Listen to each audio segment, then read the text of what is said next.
ATSIC, you'll remember, the Aboriginal and Torres Strait Islander Commission, was enacted, but it was enacted only in legislation. So when problems arose and the politics changed, it was chucked down because it wasn't underpinned by a constitutional guarantee, right? So this is why the Uluru Statement from the Heart asks for constitutional recognition through a constitutionally guaranteed voice. Constitutional guarantee gives it the permanence, right? But just an advisory voice, not any kind of veto, just the ability of Indigenous communities to give advice when government and Parliament make laws and policies about them. This is the change to the Constitution that went through Parliament a few weeks ago. But I want you to understand that this drafting is the result of about 9 years of debate, deliberation, scrutiny. It was actually the first version of this drafting arose in 2014 when Indigenous leaders like Noel Pearson actually sat down with constitutional conservatives, people like the now Liberal MP Julian Leeser. But over 9 years, that got refined, improved, streamlined, shortened, and made even more modest. And what passed through the Parliament about a month ago, I think it was these words. This is what you're voting on. This is the yes-no question. Every Australian has to decide yes or no. Are we going to insert these words into the Constitution or not? And really, the conversation should start and end with these words, because this is what it's about. And you'll notice the no case wants to make the conversation about everything other than these words. Do you notice that? All their arguments are about everything else. This is the yes-no question. Do we say yes to recognising Indigenous peoples in the Constitution from which they were excluded in 1901? The first line says, in recognition of Aboriginal and Torres Strait Islander peoples as the first peoples of Australia. This is why we're having this conversation, you know. This is the whole reason, is we're recognising Indigenous people in Australia's founding document because they were excluded from it in the past. So this is moving us from exclusion to inclusion of Indigenous people. That's what the first line tells us why we're doing this. Clause 1 says there shall be a body to be called the Aboriginal and Torres Strait Islander Voice. That is our guarantee, right? That's our promise.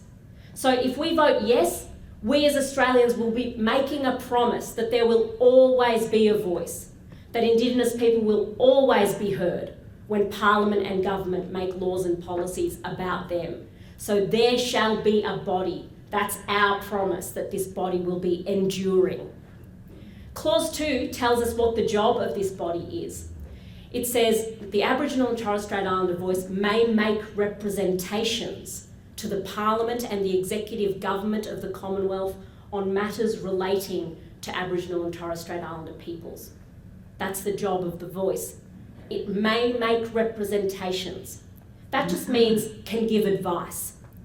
Now, back in 2014, we used the word advice in the original drafting. Somewhere along the line, over 9 years, advice was changed to representations to make it even more modest, to make it doubly, triply clear that this is non-binding, right? The advice doesn't have to be followed. It's just representations. It's up to government and Parliament what they do with that, whether they follow it. Government and Parliament stay in charge. It is simply the ability to make representations, in other words, give advice. Clause 3 is really important. It says Parliament shall, subject to this Constitution, have power to make laws with respect to matters relating to the Aboriginal and Torres Strait Islander voice, including its composition, functions, powers and procedures. So whose job is it to decide the detail and enact the detail? You know, when people say to you, oh, where's the detail? Who's hiding the detail? we should show them the drafting and show them clause 3.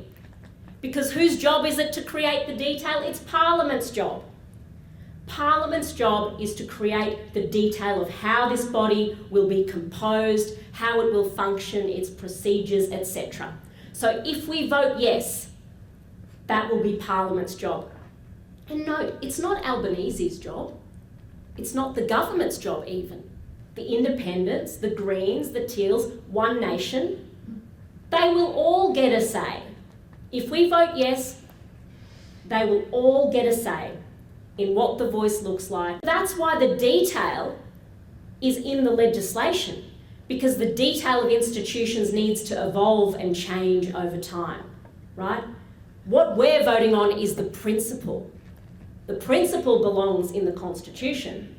Our commitment to the principle that Indigenous people deserve a voice in their own affairs, that's what belongs, that's the promise that we're making in this referendum if we vote yes. That belongs in the Constitution.